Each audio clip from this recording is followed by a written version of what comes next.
kita berantas sampai tuntas, Pak. Buktikan kita mampu ngatasinya, Bang. Iya. Tunjukin kita peduli, jangan ada korban lagi. Pemberantasan sarang nyamuk, Seminggu sekali. cegah demam berdarah. Kompak harap serta, sekarang juga, sekarang juga.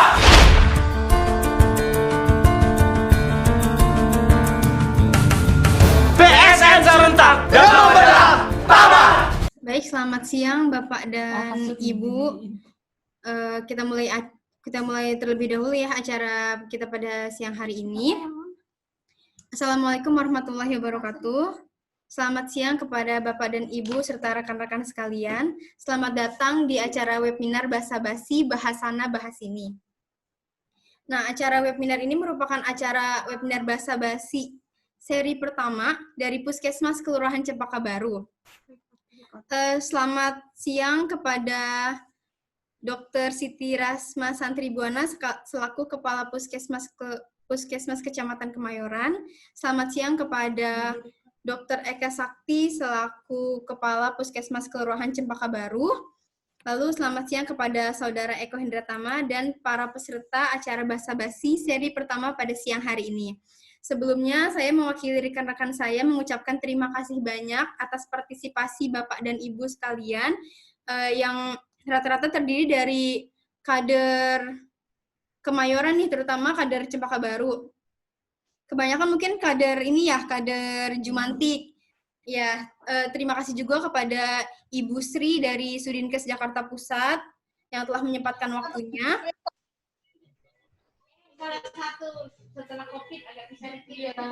Sebelumnya Bapak dan Ibu, sebelum kita memasuki acara, terlebih dahulu nama saya Nurlaita Jihad selaku host yang akan memandu acara pada saat ini. Sebelumnya sedikit berbicara mengenai Basa-Basi. Basa-Basi pada siang hari ini merupakan Basa-Basi seri pertama yang dilaksanakan oleh Puskesmas Kelurahan Cempaka Baru. Jadi acara ini kita buat dengan tujuan untuk sharing-sharing mengenai masalah kesehatan yang insya Allah akan kita lakukan setiap 2 minggu sekali dan tentunya dengan topik mengenai kesehatan yang berbeda-beda pada tiap minggunya. Dan diharapkan setelah acara ini selesai kita mendapatkan wawasan dan pengetahuan terutama tentang dunia kesehatan. Nah, pada Basa-Basi seri pertama pada hari ini kita akan membahas mengenai DBD. Jadi di tengah pandemi COVID-19 yang masih berlangsung sampai dengan hari ini, pemerintah juga dihadapkan pada masalah kesehatan lain yaitu DBD. Nah, jadi fokus pemerintah untuk penanganan ini lumayan terbagi dua karena adanya DBD gitu, dan DBD ini juga tidak dapat kita abaikan begitu saja. Nah, dalam webinar pada hari ini akan dibahas mengenai bagaimana cara mencegah dan menangani DBD terutama pada masyarakat.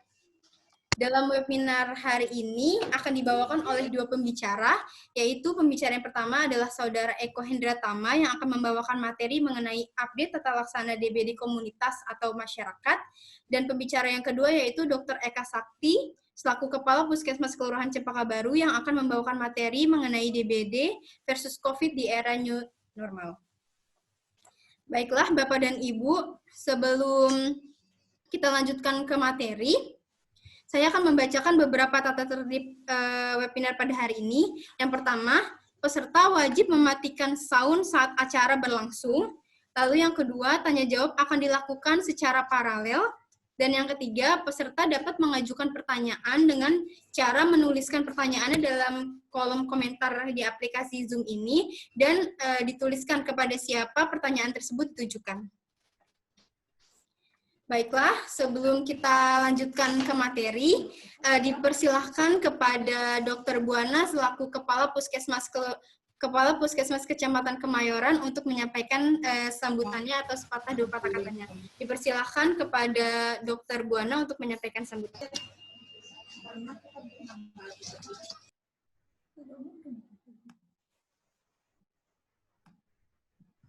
Udah. Halo semua, selamat siang. Selamat siang, Ibu. Salam sehat selalu ya. Selamat siang juga Pak Dr. Eka, Bu Sri yang di Sudin. Halo Bu Sri. Bu Pusri juga sudah mulai naik ya, kita sudah 105 kasus.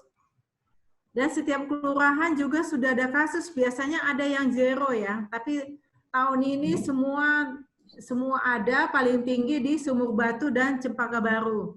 Jadi semangat ya Cempaka Baru yang bikin kegiatan ya, soalnya kasus Cempaka Baru sudah minggu ini 21 ya Dr. Eka ya. Jadi bagus juga ya, biar ada Lintor, ada Sudin, kita sama-sama bahas ya. Jadi apa yang harus kita lakukan walaupun sudah banyak kader-kader Jumantik. Puskes juga turun, kelurahan juga turun, ternyata angka DB masih sulit ya untuk ditekan. Karena 3M plusnya mungkin belum dilaksanakan. Nanti kita lihat dari kader apa tanggapannya dari kelurahan ya. Jadi lanjut ya, ini kegiatan kita buka, lanjut. Mudah-mudahan nanti ada solusinya ya. Jadi ada solusinya bisa kita terapkan di tiap-tiap RT RW. Silahkan. Ya baik, terima kasih Mbak Lita, kepada lanjut Dr. ya. Buana. Ya, terima kasih banyak Dok atas sambutannya. Sama-sama. Selanjutnya kita akan adakan sesi foto bersama. Nanti saya akan memberikan aba-aba dalam hitungan 10 detik. Bapak dan Ibu bisa bergaya, nanti saya akan ambil fotonya. Kita mulai dari sekarang ya. Jadi mau foto tadi. 2,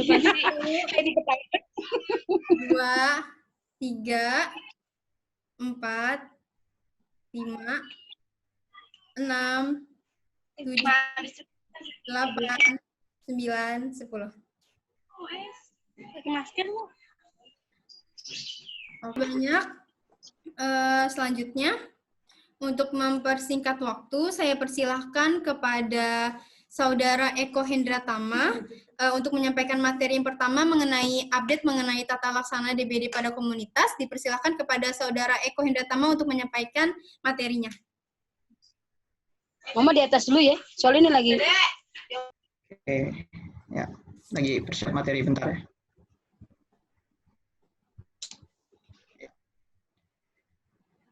Oke, sama siang ya ibu-ibu semua, ya, yang terhormat, kepala jemaat kemudian Ibu Siti dari Din P2S dan Ibu kader semua yang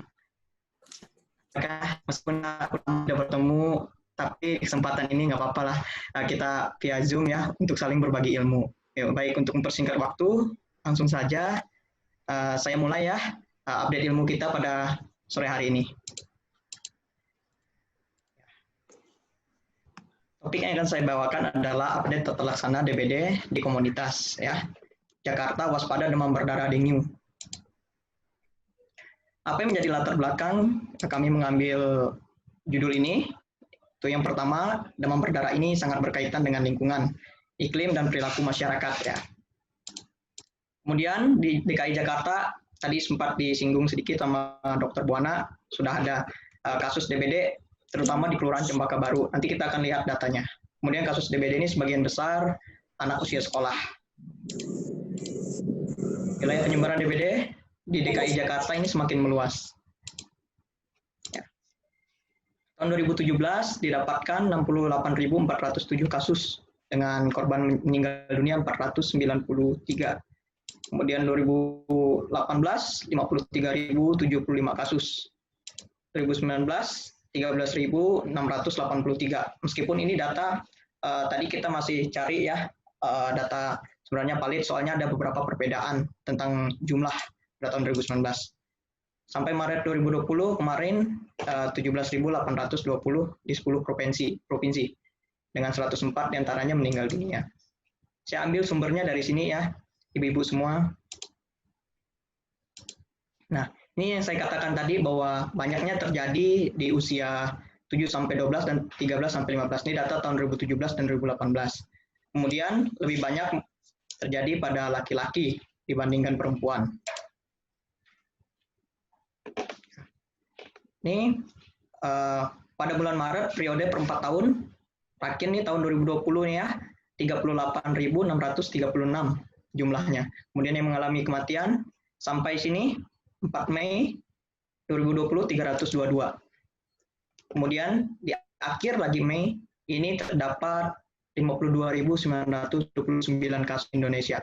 DKI Jakarta di sini urutan yang ke-7 dengan 2.288 kasus ya.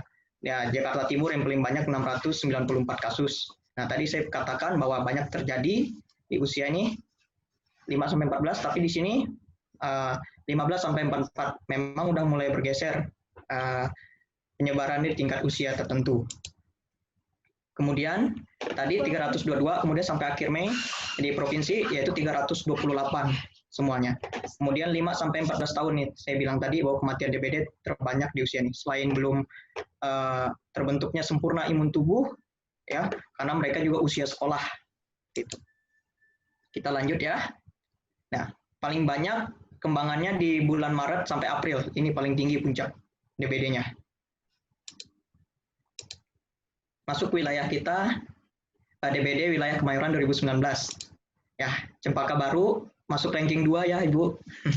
Kita masuk ranking 2 tahun lalu dengan terbanyak yaitu di RW 02 ada 5 kasus, itu tahun 2019. Kemudian tahun 2020 sampai 29 Juni, bahkan sampai minggu kemarin di update terakhir, Dr. Buana sudah sempat katakan, ada 21 kasus, kita ranking 2 juga. Ya. Yang terbanyak kali ini di RW 09, ada 6 kasus. Tahun ini belum ada yang meninggal akibat DBD, ya semoga jangan ada yang meninggal ya. Tahun lalu ada 1 di RW 06 yang meninggal karena DBD. Ini pasti nggak asing lagi, ibu-ibu semua pasti sudah sering ya dengar demam berdarah dengue, ya sebutan ada yang bilang dengue ya. Nah, kita hanya sharing-sharing aja, berbagi, saling mengingatkan lagi, yaitu disebabkan 2 nyamuk ini, Aedes aegypti dan Aedes albopictus, tentunya yang betina. Ada virus DEN 1, DEN 2, sampai DEN 4 namanya, disebabkan oleh Aedes aegypti ini. Kemudian, sewaktu menggigit orang yang sakit, nah maka dia dapatkan virus dengue tersebut. Tapi ada juga nih, tapi tunggu dulu, ada penelitian juga yang mengatakan bahwa, ya nih ya, transovarial, menurut Harvard dan kawan-kawannya tahun 79, ya, yang intinya adalah virus dengue ini diturunkan ke keturunan-keturunannya. Artinya dia bisa bertelur dan telurnya itu bisa terdapat virus dengue tadi. Nah, ini saya bahas sedikit tentang demam dengue atau demam dengue, ya. Nah, ini agak sedikit berbeda dengan demam berdarah. Ya, kita selama ini bahwa semuanya demam pasti dibilang demam berdarah, demam berdarah. Kita lihat perbedaannya. Secara umum hampir semua sama, ada demam juga, nyeri kepala, ya, nyeri otot. Ya. Kemudian ini trombositnya di bawah 150.000. Kita lihat kalau pada demam berdarah dengue atau dengue, yaitu trombositnya kurang dari 100. Kalau tadi kurang dari 150, kalau ini kurang dari 100. Kemudian apalagi perbedaannya? Sini, ada kebocoran plasma atau perdarahan. Kalau demam dengue belum sampai terjadi perdarahan. Tapi kalau DBD, dia sudah ada nih perdarahan di hidung, mulut, kemudian muntah disertai kadang darah. Ya, ini yang sering disebut ya pelana kuda. Nah, di sini masa krisisnya nih, yang paling diwaspadai. Kalau pada demam berdarah dengue, ya ketika dia suhunya turun, maka kondisinya akan memburuk. Nah, itu mengarah pada demam berdarah dengue. Tapi kalau kondisi suhu tubuhnya turun, tapi kemudian berangsur-angsur baik, kemungkinan adalah demam dengue saja, tidak ikut demam berdarah dengue. Ya, ini saya refresh saja. Ini pelana kuda ya, Ibu. Kalau bagi yang belum tahu, mirip ya. Nih. Ya, kapan kita harus menghubungi dokter atau pelayanan kesehatan?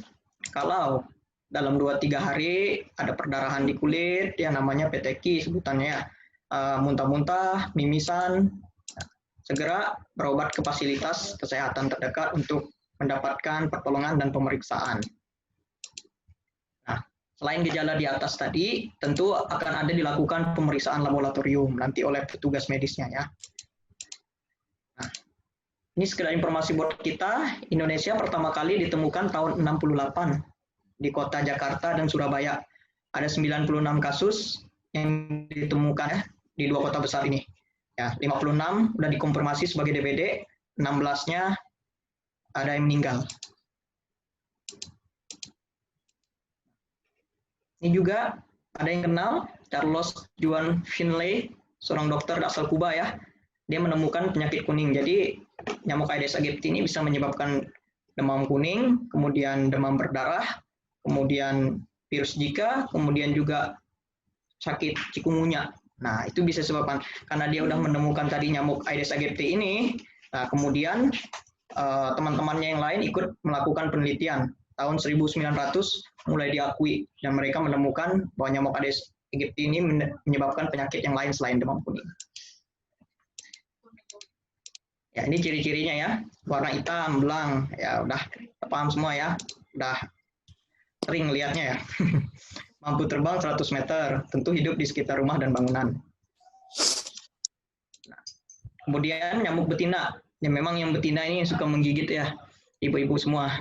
Pada pagi dan sore hari, karena di pagi dan sore hari itu biasanya manusia jarang beraktivitas. Kalau siang kan gerak.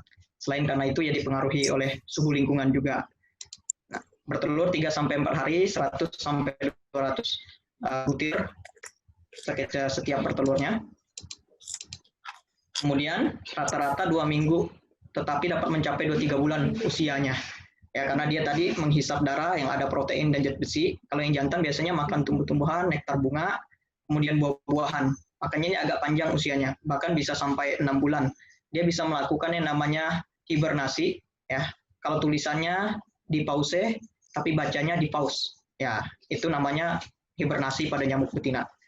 Ini tadi ya, ada Aedes aegypti dan Aedes albopictus. Kita lihat perbedaannya. Kalau ini albopictus, ya. Kalau yang ini nih ada lengkung sedikit ya. Ini Aedes aegypti. Ya, siklusnya bagaimana?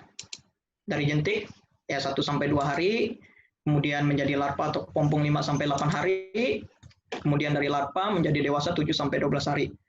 Meskipun perkembangannya terkini, dia dalam 9 hari bisa menetas jadi nyamuk dewasa.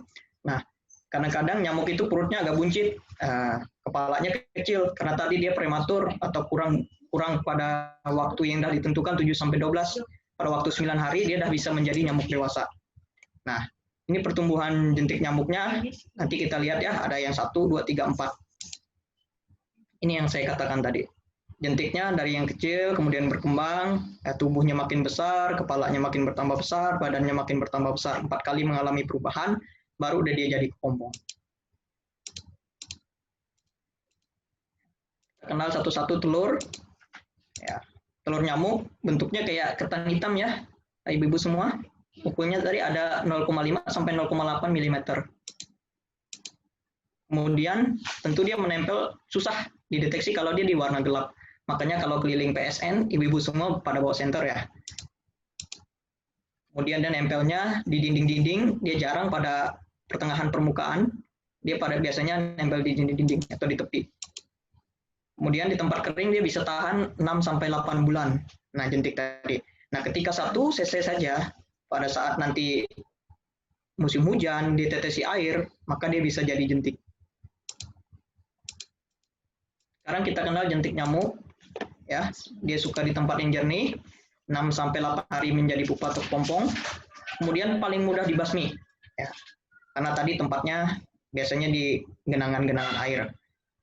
Mudah ditemukan dan mudah dibasmi. Biasanya kita taburkan juga abate.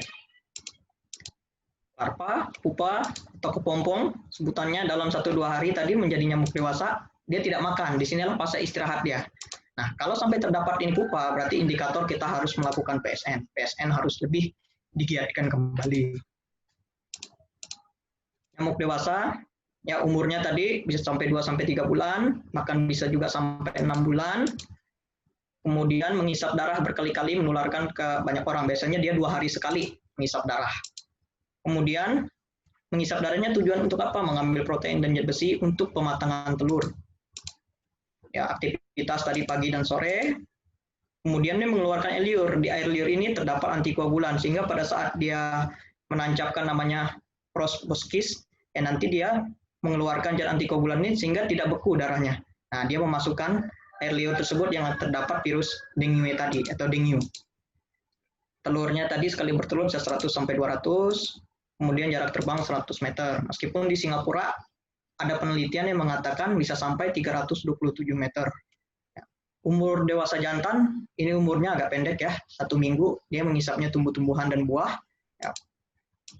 Ini sedikit perbedaan aja, ini yang saya bilang tadi, ya, proboscis, ya ini untuk dia menghisap tadi. Ya, kalau yang jantan itu ini banyak kumisnya. Tapi kan kita kalau umpamanya diinggap di tangan, nggak mungkin kita lihat ini jantan atau betina. Nah, pasti betina. Ini Albopictus atau Aedes aegypti, nggak usah dilihat, ya langsung ditepuk aja.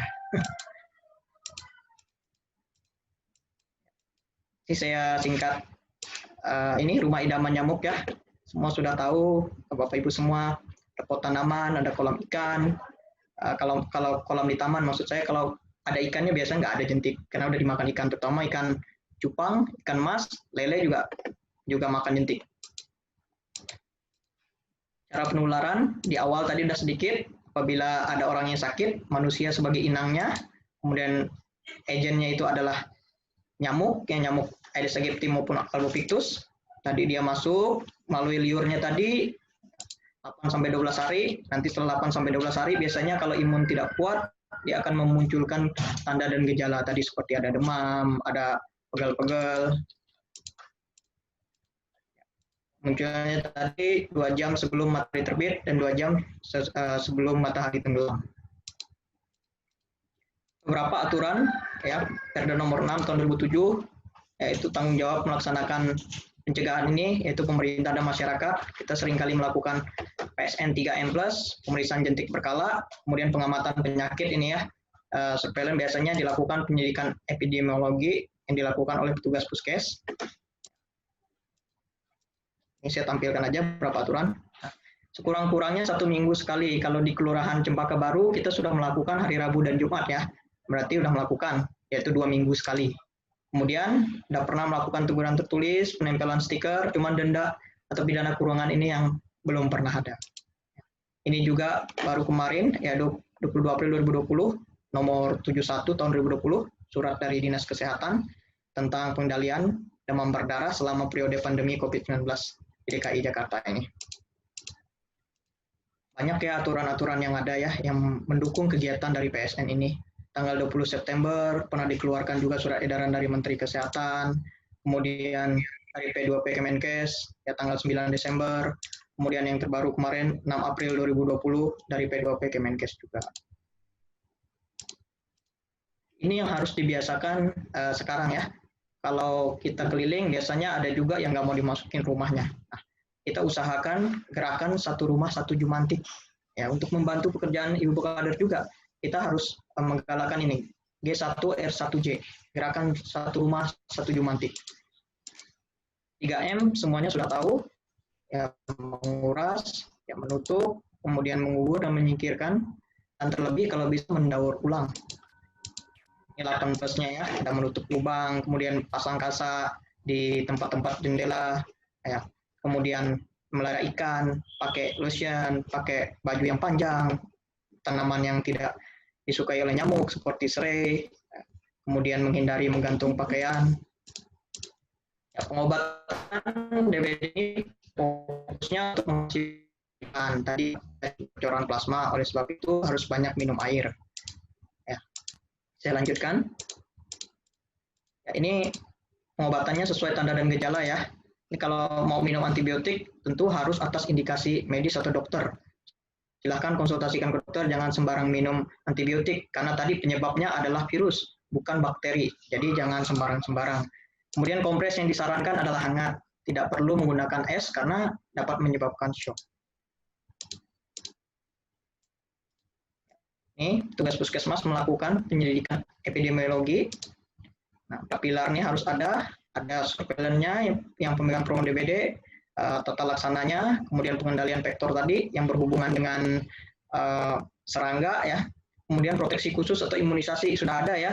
Kemarin terakhir saya lihat di brosur Rumah Sakit Islam ada nama vaksinnya ya, pasien dengue atau Dengspak ya, Dengspak kemarin ya. umurnya 9 sampai 45 tahun, tapi ada juga yang menyatakan 9 sampai 16 tahun udah boleh divaksin dengan 3 kali vaksinnya dengan jarak 6 bulan. Tugas puskesmas biasanya melakukan fogging kalau ada ya yang terkena DBD dan sesuai indikasi. Kemudian koordinasi sama RT RW, melakukan penyuluhan seperti sekarang salah satunya.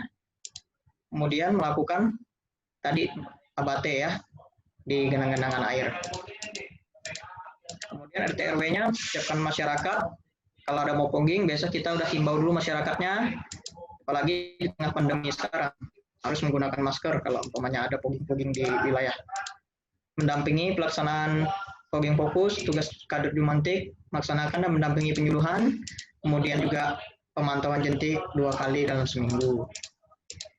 Ya, masyarakat melaksanakan PSN. Nah, saya ringkasin ya, ibu-ibu semua, tadi fogging, pertama aturannya ketat, mahal, kemudian racun. Ya, nanti saya akan jelaskan sedikit di bawah mengenai bahaya fogging. Kemudian itu dari pemerintah. Kalau PSN, mingguan, kemudian gratis, aman.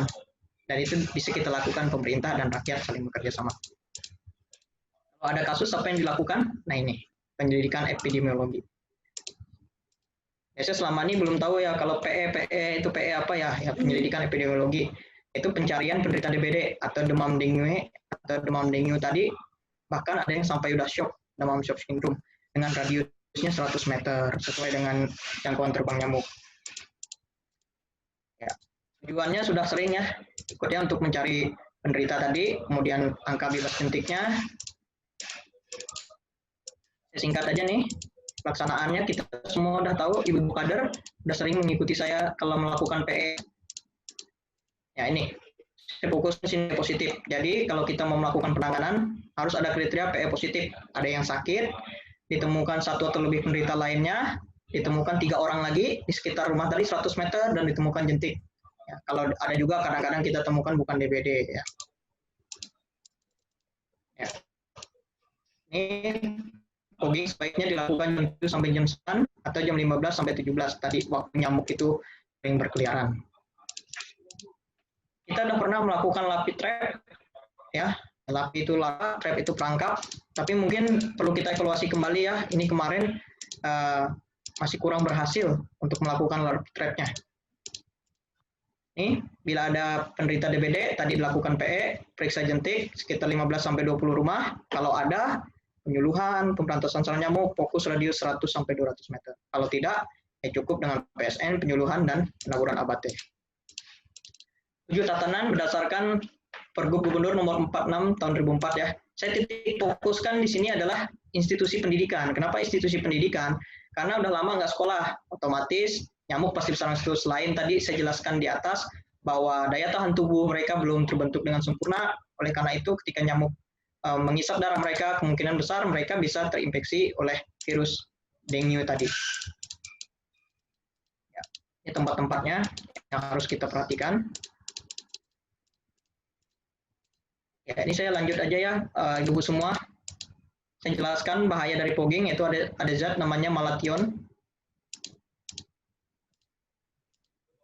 Dapat mencemari lingkungan, kemudian harganya tadi mahal, fogging,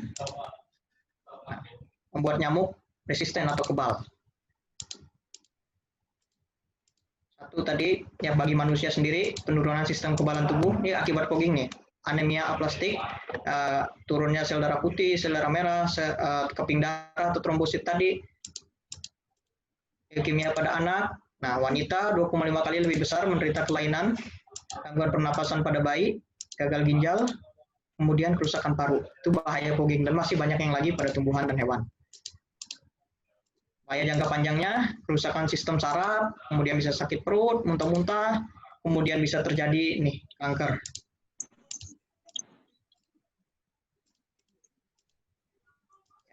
Ini fogging fokus dapat mengakibatkan bahaya pada manusia dan nyamuknya sendiri kebal. Kemudian petugas puskesmas ya yang melakukan dan tidak dipungut biaya kalau sesuai indikasi, hanya dilakukan oleh petugas terlatih. Ini abate yang sering saya bagikan, meskipun dalam jumlah terbatas ya, kita masih abatenya ini biasa, ada juga dalam bentuk cair tapi ini jarang kita gunakan. Nah, Kelurahan Cempaka Baru sendiri udah pernah melakukan pembinaan tahun 2019 di SMA, SMP, dan SD. Kemudian juga ini tadi harus kita galakan, program G1R1J, Gerakan Satu Rumah Satu Jumantik. Ini beberapa kegiatan ya, kita sudah melakukannya. Tidak semua kasus perlu pengasapan, PSN 3M+ adalah andalannya. Simpulannya, ini terakhir ya, apabila terlambat dapat mengakibatkan kematian, PSN adalah paling efektif untuk mencegah DBD. Fogging hanya membunuh nyamuk dewasa, kemudian fogging yang sering mengakibatkan nyamuk itu kebal atau tidak mati. Ya. Lalu apa yang di ini PSN dan 3M+. Buat saya yang terakhir, buat ibu-ibu semua yang hadir, lingkungan yang sehat dimulai dari pola pikir dan perilaku yang sehat. Terima kasih. Ya, saya kembalikan ke host.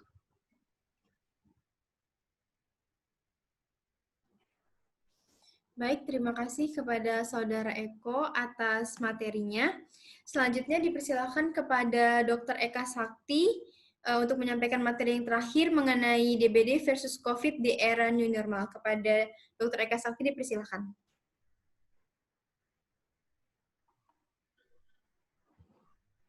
Baik, Assalamualaikum warahmatullahi wabarakatuh.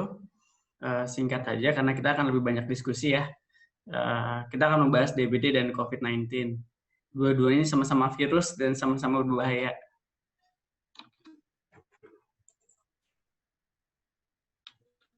Ini ada beberapa berita yang bisa diambil. Kalau kita lihat di sini, di awal di berita tanggal 16 April, DBD memang lebih bahaya daripada COVID-19. Bahkan di tanggal 22 Juni pun juga ternyata kasus DBD kita udah mencapai 70.000 di akhir bulan kemarin, 22 Juni, seperti itu. Dan bahkan di awal tahun, Menteri Kesehatan kita juga bilang yang paling mengancam jiwa itu adalah DBD daripada Corona. Corona itu berbahaya, tapi DBD mematikan. Itu diambil dari data 12 Maret 2020. Nah, ternyata ada yang lebih bahaya dari DBD ya. Dari corona, yaitu adalah DBD. Nah, tadi sudah disampaikan oleh Pak Eko. Trennya seperti ini. Satu waktu ini adalah hitungan waktu dari awal tahun Januari sampai dengan bulan Mei. Ada yang meningkat tinggi sampai 3.000, 4.000 kasus per hari. Tapi ada juga satu hari yang tidak ada penambahan kasus sama sekali. Jadi dia rata ke bawah. Dan kalau berdasarkan siklusnya tadi disampaikan, lebih banyak siklusnya di akhir atau awal tahun. Jadi apa yang terjadi hari ini atau tahun ini sebenarnya adalah realisasi daripada akhir tahun 2019 gitu. Karena PSN 2019 tidak terlalu berjalan dengan baik, dampaknya baru kita rasakan sekarang. Nah, bagaimana dengan COVID-19? Nah, kalau kita lihat gambar di sini, oke, di awal yang tadi disampaikan bulan April, Maret, Mei itu masih tinggi data dari DBD. Namun ternyata data COVID kita bukan menurun seperti tren mingguan DBD, tapi malah naik terus, dan sampai sekarang pun masih naik. Dan naiknya sangat signifikan sehingga di sini ditengarai kita akan lebih banyak mengungguli DBD. Tadi disampaikan kasus yang meninggal dari DBD itu 400 orang, sekitar 400 orang. Dan di Indonesia, kasus yang meninggal kita sudah 3.200. Jadi, kembali sekarang mematikan COVID-19 daripada DBD. Dan ini kita masih belum tahu sampai kapan pandemi ini kita akan berakhir. Dua-duanya sama-sama virus, jadi kalau ada yang bertanya, COVID ada nggak sih? Sama seperti bertanya, ada nggak sih? Tapi ternyata kan ya mengakibatkan kematian. Seperti itu. Dan kita agak kekurangan literatur, ada bahaya yang harus kita pahami bersama. Ini saya ngambil dari Brazil. Pertama, DBD itu juga dikenal sebagai tropical disease. Dan itu ada penyakit outbreak. Outbreak-nya itu biasanya di awal tahun. Seperti sekarang, karena habis musim penghujan, banyak genangan, banyak yang tidak patuh terhadap PSN, akhirnya nyamuk-nyamuk yang tadi bentuknya larva, bentuknya jentik-jentik itu menetas dan akhirnya timbullah outbreak. Terus yang kedua, siklus DBD dan COVID itu sama tadi. Kira-kira temperatur akan meningkat di bulan Maret dan April. Seperti itu. Dan yang ketiga, mendiagnosisnya agak-agak tricky kalau kita bilang, karena ada beberapa gejala yang sama dengan gejala COVID-19. Ada juga koinfeksi. Koinfeksi artinya bisa dia kena DBD juga, tapi dia juga kena SARS juga, SARS-CoV-2 atau istilahnya COVID-19. Dan kalau ini kita tidak bisa tanggulangin bersama, dampaknya adalah seperti yang di Brazil sudah sampaikan di jurnal ini, ya sistem kesehatan kita kolaps, isu sosioekonomi akan lebih parah. Sekarang saja, jujur Indonesia sudah cukup kewalahan terhadap kasus yang mungkin baru nyampe 60.000, berbeda dengan di Brazil. Nah, sebenarnya bedanya apa sih DBD dengan COVID-19? Sama-sama virus, tapi jenisnya beda. Kalau COVID-19, virusnya coronavirus yang bermutasi dan baru ditemukan di Desember 2019, namanya COVID-19. Sedangkan untuk DBD ada 3 variasi, ada 3 strain dari dengue virus. Genusnya beda, family-nya juga beda. Ini menyerang sistem imunitas dan perdarahan, khususnya trombosit. Kalau COVID-19 dia menyerang ke utamanya saluran pernapasan, tapi dia juga bisa menyebar ke seluruh bagian tubuh, baik saraf, pencernaan, dan juga bahkan sampai ke olah pikir sekarang. Kemudian dia menular, kalau DBD masih enak nih, kita masih tahu ada perantaranya, yaitu nyamuk Aedes aegypti. Sedangkan kalau COVID-19 kita udah tidak tahu lagi perantaranya melalui apa. Bisa jadi benda yang kita pegang tuh membawa virus, atau orang yang kita ngomong di depan kita itu juga membawa virus, atau bahkan nggak sengaja di dalam satu mobil atau kereta ada yang bersin, ternyata itu ada virusnya. Kita nggak tahu. Jadi saya ini penularannya bisa langsung. Keduanya sama, karena ini virus, tadi disampaikan Pak Eko, bukan dari bakteri, artinya kita tidak bisa ngasih antibiotik. Ini khususnya antiviral. Antiviralnya pun juga tidak ditemukan sampai sekarang, termasuk dengan vaksinnya. Semua sedang berusaha. Dan ini adalah pandemi dunia. Artinya orang sedunia sedang berusaha mencari vaksin, berusaha mencari obatnya. Seperti itu. Nah, apakah pasien DBD itu bisa berisiko tinggi?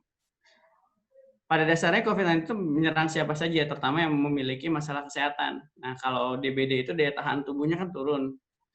Kalau DBD di rumah sakit yang banyak orang lalu lalang, atau DBD, dia tidak sadar dia DBD, dia ke pasar, ada banyak orang lalu lalang, ketemu dengan orang yang positif, tertular, ya itu akan menjadi sangat berbahaya buat dia. Ini juga berlaku buat yang hipertensi, gula, jantung, lansia, atau penyakit komorbid lainnya. Jadi sangat memungkinkan. Nah, gejalanya apa nih? Tadi sudah disampaikan oleh Pak Eko, pelana kuda, gejala khas paling demam DBD. Tapi kalau COVID-19 dia akan terus-menerus tinggi, sampai satu waktu dia bisa dinyatakan sembuh. Namun yang perlu kita cermati, di DBD itu tidak ada sesak napas, kalaupun ada itu konstan. Sedangkan di COVID-19 dia bisa memburuk dalam perhitungan hari. Artinya apa? Sekarang di Indonesia sudah banyak temuan, tadinya mungkin sehat, tidak ada komorbid sama sekali, kayak faktor jantung dan lain sebagainya tadi, tapi ternyata bisa jadi dalam 1-2 minggu meninggal. Seperti itu. Gejala-gejala lainnya sudah jelas. Kalau DBD itu lebih ke arah demamnya, terus dia ada penurunan berat badan, nggak nafsu makan, nggak nafsu minum. Nah, itu yang kita paksa. Terapi utama dari DBD adalah bagaimana memaksa orang untuk bisa makan, minum, cukup. Nah, sedangkan kalau COVID-19, dia tidak ada gejala seperti itu. Dia lebih banyak ke batuk. Meskipun sekarang kita ada namanya positif tanpa gejala. Jadi bukan OTG lagi, tapi dia sudah positif, namun dia bisa berkeliaran di mana aja yang kita nggak tahu, dan dia ternyata menularkan. Jadi dia tidak ada gejala-gejala seperti ini, tapi ternyata positif. Itu yang paling berbahaya untuk kita. Nah, protokol pengendalian DBD di masa COVID ini, utamanya seperti tadi disampaikan adalah gerakan satu rumah satu jumantik. Kalau kemarin masih bisa mengandalkan kader jumantik untuk bisa, tolong lihat rumah saya ada enggak ya. Nah, kalau sekarang udah nggak bisa lagi. Kalau bisa malah kadernya itu monitor via WA atau via telepon. Jadi tidak langsung ketemu dengan masing-masing rumah.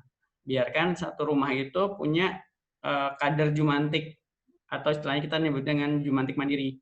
Jadi mereka melakukan jumantik khusus untuk di rumahnya. yang punya kantor khusus di kantornya seperti itu. Kan ada office boy atau ada cleaning service, itu tanggung jawabnya mencek semua. Kalau misalkan pemeriksaan serologi IgM dalam keadaan ini karena tadi ada faktor kemungkinan komorbid, jadi setiap ada yang IgM positif khusus DBD ini dipertimbangkan juga untuk diferensial diagnosis dengan COVID-19, pertama karena gejala tadi seperti itu. Ini kita bukan mencari-cari COVID ya sebenarnya gitu, tapi kita lebih baik mencegah lebih awal lebih bagus. Jadi kita bisa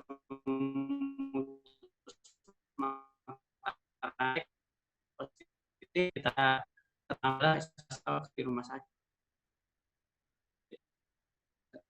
Gimana caranya kita bisa membatasi mata rantai?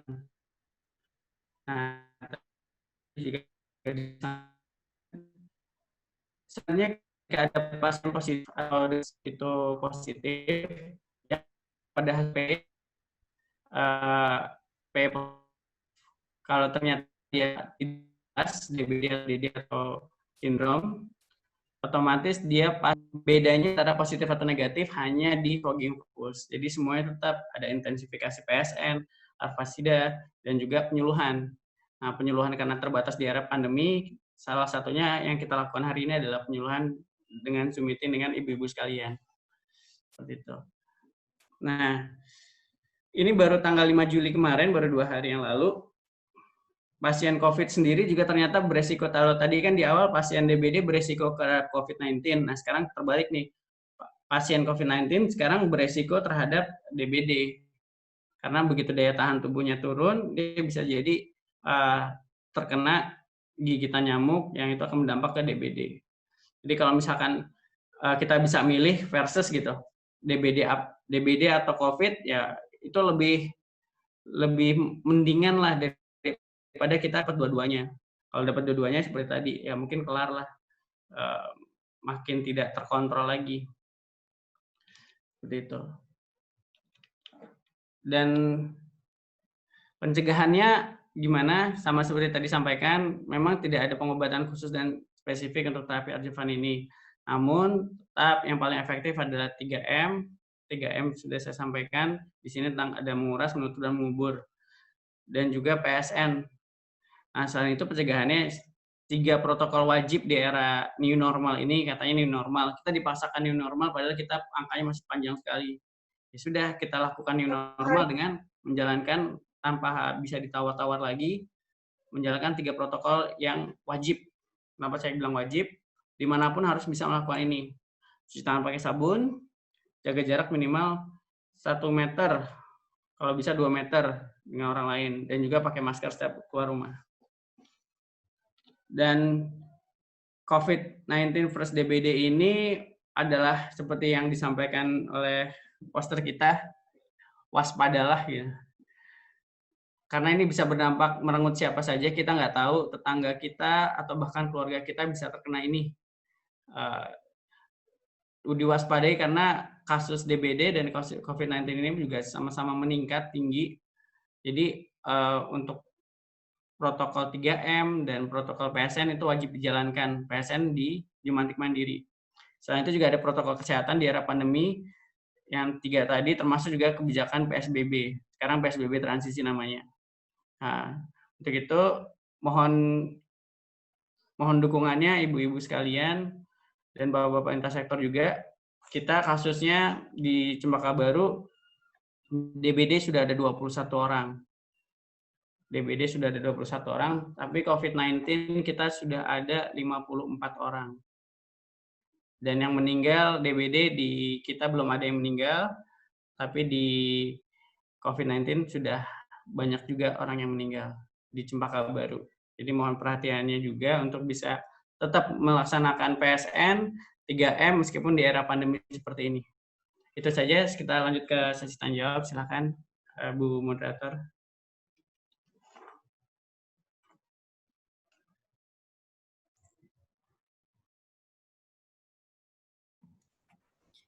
Terima kasih kepada Dr. Eka Sakti atas materinya. Selanjutnya akan kita buka sesi tanya jawab.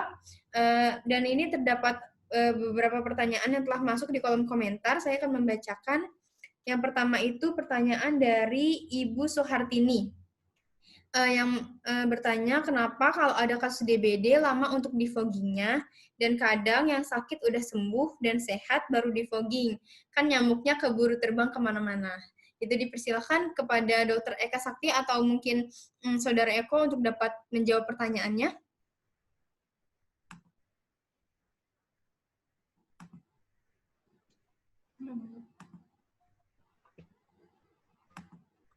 Ya, untuk lanjutkan tadi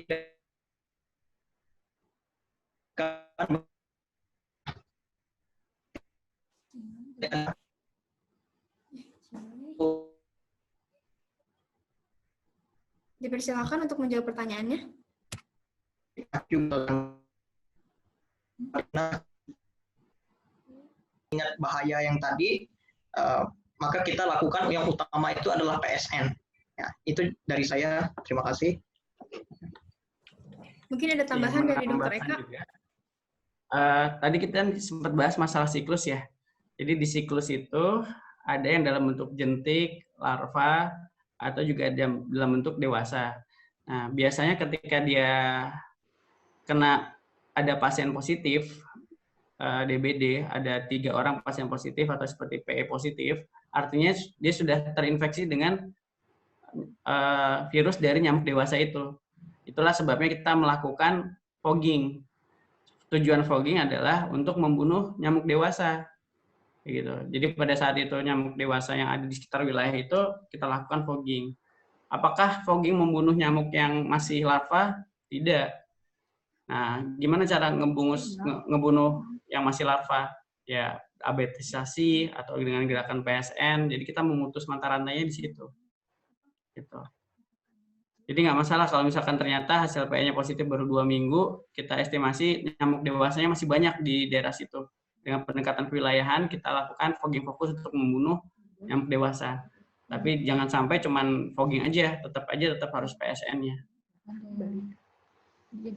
Oke, kita lanjutkan ke pertanyaan yang kedua dari Ibu Sri Wahyuningsih yang bertanya mengenai nyamuk yang berhibernasi selama 6 bulan, itu cara memusnahkannya bagaimana? Dipersilakan. Saya jawab ya. Tadi saya jelaskan bahwa nyamuk itu bisa mengalami hibernasi atau tidur lama. Beda dengan yang nyamuk jantan, yang nyamuk betina tadi ya. Karena dia menghisap darah yang dimana terdapat protein dan zat besi. Nah, ketika dia pada musim kering, tidak ada musim hujan, maka dia menetaskan telurnya terlebih dahulu, lalu kemudian dia tinggalkan. Nah, selama 6 bulan itu dia mencari tempat. Makanya tadi dikatakan bahwa kita jangan sembarang membuang sampah. Nah, disitulah bisa tempat dia hibernasi. Kemudian juga di lubang-lubang tanah tadi. Nah, di situ bisa tempat hibernasi. Makanya oleh sebab itu kita harus kubur. Jangan dibiarkan sampah berserakan di mana-mana lalu tidak dikubur. Nah, situlah tempat yang paling empuk.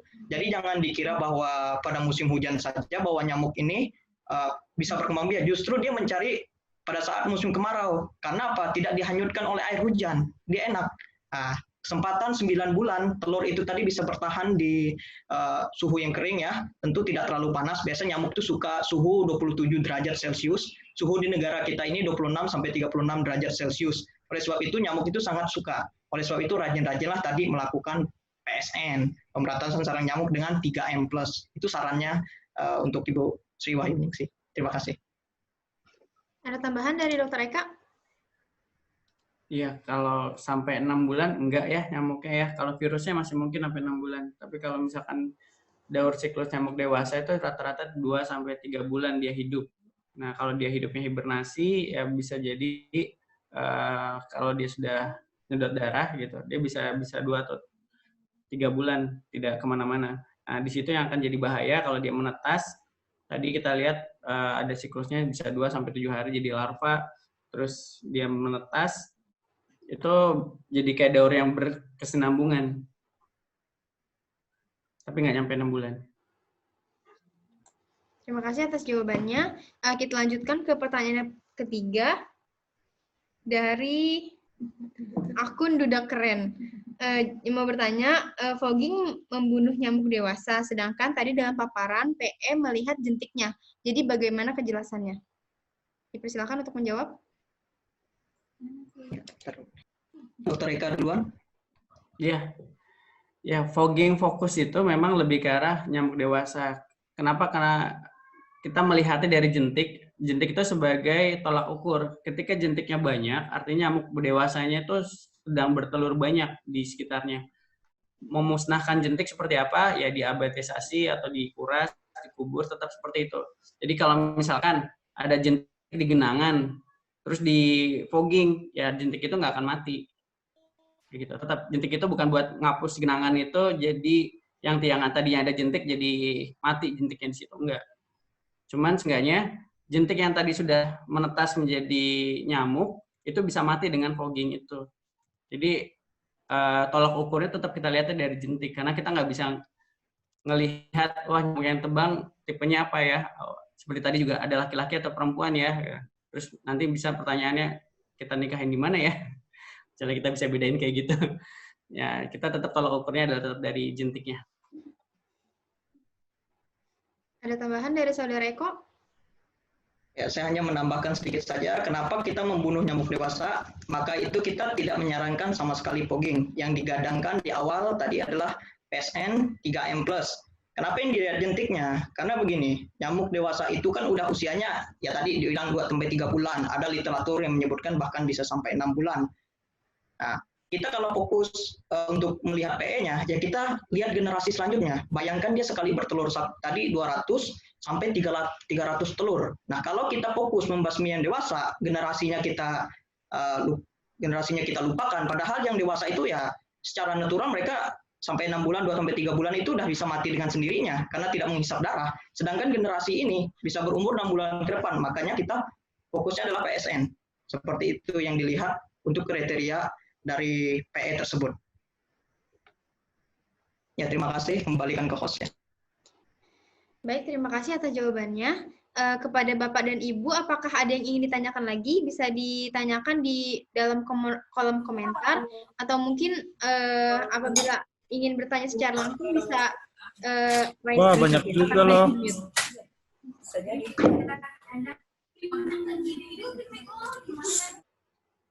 Apakah ada yang ditanyakan? Iya, silakan silakan Ibu. Ya, bisa. Terima kasih. Assalamualaikum. Waalaikumsalam warahmatullahi wabarakatuh. Ini menyangkut tadi dari Dr. Eko ya, mengenai PSN yang diwakilkan melalui WA. Apakah itu bisa dipertanggungjawabkan kebenarannya, karena dari kader itu menanyakan kepada yang tuan rumah, apakah ada jentik. Pertanyaan itu apakah bisa dipercaya dengan penjelasan dari si tuan rumah itu. Kalau dilihat dari kebiasaan yang sudah Jumantik kan sudah keliling nih. Sedangkan sudah keliling aja dia merasa kadang-kadang ada yang disembunyikan, udah bersih kok gitu. Jadi sepertinya untuk melakukan PSN melalui WA itu kurang maksimal. Terima kasih. Assalamualaikum warahmatullahi wabarakatuh. Waalaikumsalam warahmatullahi wabarakatuh. Terima kasih Ibu atas pertanyaannya. Dipersilakan kepada Dr. Eka untuk menjawab. Ya, ini sekarang namanya memang new normal, Bu. Sebisa mungkin kita hindari kerumunan atau ketemu dengan banyak orang seperti itu. Nah, metode WA memang efektif jika kita memang percaya dengan warga sekitar. Makanya kader Jumantik itu ya sebenarnya adalah warga juga kan. Jumantik atau PSN yang bagus, yang berhasil saat ini adalah PSN atau Jumantik yang bisa mengkader orang untuk Jumantik mandiri. Jadi datang ke setiap rumah, ngajarin ini loh caranya Jumantik mandiri apa aja yang perlu dicek, ini seperti ini checklistnya.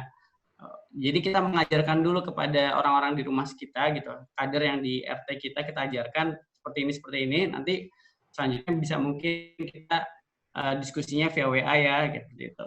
Tapi misalnya kita nggak mengajarkan ke setiap orang, nah PR-nya UKM ya, upaya kesehatan masyarakat. PR-nya kita adalah kalau misalkan semuanya kita memberikan, dari kadernya harus melayani masyarakat, ya artinya tidak akan ada kesadaran sendiri dari masyarakat itu sendiri, tapi semua tergantung dari masyarakat. Nah, kita gimana caranya punya inovasi, punya pemikiran yang bisa menggalakkan PSN mandiri atau jumantik mandiri. Kalau itu udah tergalakkan, kita bisa percaya orang itu bisa melakukan itu di rumah, bisa diwakilkan via WA, Bu. Tapi kalau ternyata nggak bisa percaya, orangnya mungkin ya kabur-kaburan, ya udah itu backlist dari via WA harus didatengin. Untuk yang beberapa orang, kita berharap sih sedikit orang yang dikit-dikit harus didatengin, jadi akan mempermudah kerja kita. Kalau ternyata banyak, ya nasib kita mungkin harus lebih keras lagi dalam promosi kesehatan. Itu, Ibu. Terima kasih kepada Dr. Eka atas jawabannya. Dari ibu-ibu yang lain atau dari bapaknya mungkin ini ada yang mau ditanyakan? Bisa raise hand, nanti akan... Oke. Silakan, Ibu.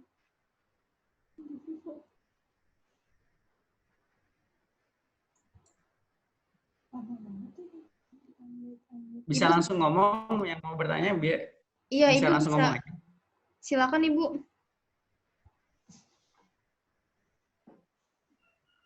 Apabila ada yang ingin ditanyakan, bisa mengangkat tangannya.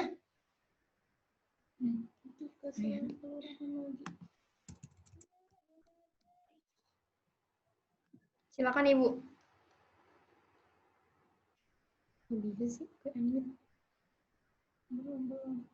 Masih mute itu, masih mute. Belum di-unmute. Ibu, dari ibunya coba bisa mungkin di-unmute. Ini udah di-unmute tapi nggak bisa. Ibunya sendiri. Nah, dari ibunya. Sudah. Tambahan sedikit, dokter, mengenai fogging itu ada kebiasaan salah satu RW yang dia merasa mempunyai alat, mempunyai uang untuk membeli obat-obatan, sehingga dia itu menginginkan secara berkala untuk fogging. Bagaimana sikap kita untuk memberikan penjelasan, ataukah mungkin bisa khusus untuk pertemuan atau penjelasan dengan cara apa agar kebiasaan itu tidak dilanjutkan. Terima kasih. Terima kasih atas pertanyaannya, Ibu. Dipersilakan pada pemateri. Ya, fogging itu pada dasarnya itu zat kimia, Bu ya. Sama kayak obat. Obat itu pada dasarnya juga zat kimia. Kalau ternyata dia tidak kenapa-napa dan minum obat, ya secara terus-menerus bisa lama-lama ginjal sistem imunitas dia sendiri. Sama halnya dengan fogging. Fogging itu bisa iritatif. Nah, kalau ada desinfektan chamber, misalkan yang sekarang ada di desinfektan, itu juga diperlihatkan juga kira-kira obatnya itu apa, apakah iritatif atau tidak. Kalau ternyata iritatif, ya harus diencerin lagi, atau kalau enggak ganti bisa gitu, atau antiseptik lain yang sudah jelas aman di dalam kulit. Nah, mohon maaf dia berkecukupan bisa membeli alatnya sendiri atau bahkan membeli obatnya sendiri, ketika pemakaiannya tidak rasional, itu malah membahayakan warga sebenarnya. Karena sudah tahu namanya fogging itu bukan menyelesaikan masalah di siklusnya, tapi hanya di satu titik, yaitu nyamuk dewasa. Tetap paling utama adalah nyamuk yang tidak terlihat ini, yaitu yang dalam bentuk jentik. Seperti itu. Baik, apakah ada yang ingin ditanyakan lagi? Mungkin dari Saudara Eko ingin menambahkan?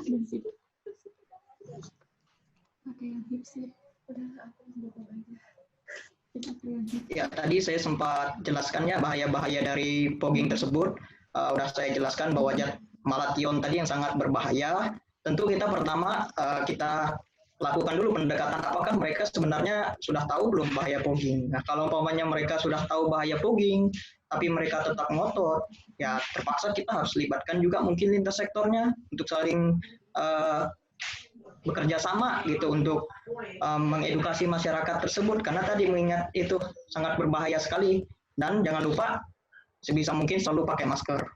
Jangan di-share dulu kalau lagi nyari kamu. Itu saja tambahan saya, Bos.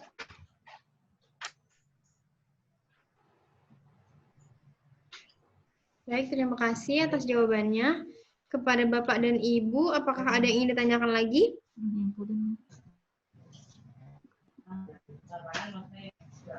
Apakah ada yang ingin ditanyakan lagi?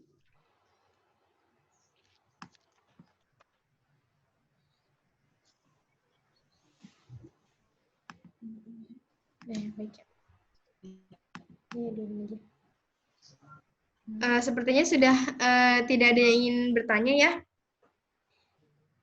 Jadi mungkin kita cukupkan terlebih dahulu sampai di sini acara basa-basi kita.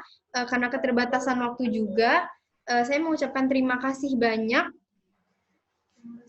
Saya mengucapkan terima kasih banyak kepada para peserta dan terutama narasumber, dan apresiasi yang sebesar-besarnya kepada para narasumber kita karena telah menyampaikan begitu banyak informasi, dan semoga informasi yang disampaikan dapat menjadi bekal kita untuk menghadapi DPD. Lalu selanjutnya saya juga mengucapkan terima kasih banyak kepada para peserta yang telah meluangkan waktunya, ibu-ibu kader Kemayoran, lalu ada juga Kesra Kelurahan dari GSS, Ibu terima kasih banyak, lalu Ibu Siti dari Sudin Jakarta Pusat, saya mengucapkan terima kasih banyak waktu yang telah waktu yang telah disediakan dan partisipasinya. Lalu untuk mendapatkan informasi mengenai basa-basi seri kedua akan kita sampaikan melalui akun Instagram Puskesmas Kelurahan Cempaka Baru, yaitu di @pkm_cempakabaru. Jadi bisa di-follow ya ibu-ibu semuanya. Nanti kita akan melaksanakan basa-basi secara rutin 2 minggu sekali dengan tema yang berbeda-beda. Gitu. Nah, di akhir acara saya mewakili rekan-rekan saya mengucapkan terima kasih sekali lagi yang sebesar-besarnya kepada Bapak dan Ibu, dan tentunya kami juga meminta maaf apabila basa-basi seri pertama ini kami masih memiliki banyak kekurangan, dan apabila terdapat kritik dan saran, Ibu-ibu bisa mengirimkan ke email atau ke Instagram Puskesmas Kelurahan Cempaka Baru, bisa di DM apabila ada kritik atau masukan, atau misalnya ibu request nih pengen bahas materi tentang apa, atau misalnya lagi ada permasalahan-permasalahan kesehatan yang mungkin Bapak dan Ibu ingin ketahui lebih lanjut, bisa mengirimkan request-nya ke Instagram kami atau ke email yang tertera pada poster yang telah diposting di Instagram atau di-share ke grup WhatsApp. Baiklah, di akhir acara ini saya selaku host mengucapkan terima kasih dan minta maaf sekali lagi, dan saya undur diri sampai bertemu di basa-basi seri kedua. Terima kasih. Terima kasih Bapak Ibu semua. Terima kasih Bapak dan Ibu. Kita sesi foto yang kedua ya. Nanti saya akan berikan aba-aba 5 detik. Nanti Bapak dan Ibu bisa bergaya. Mau ngomong apa dia?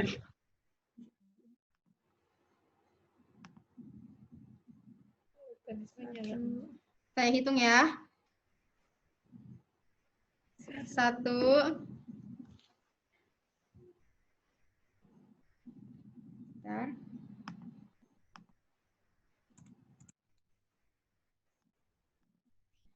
2, 3,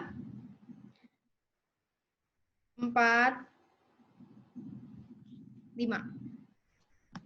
Oke. Ya, terima kasih banyak kepada Bapak dan Ibu sekali lagi atas partisipasinya. Sampai bertemu di basa-basi seri kedua. Jangan lupa follow Instagram Puskesmas Kelurahan Cempaka Baru ya. Terima kasih. Terima kasih semuanya. Terima kasih. Terima kasih semuanya. Semoga sehat selalu. Boleh ya.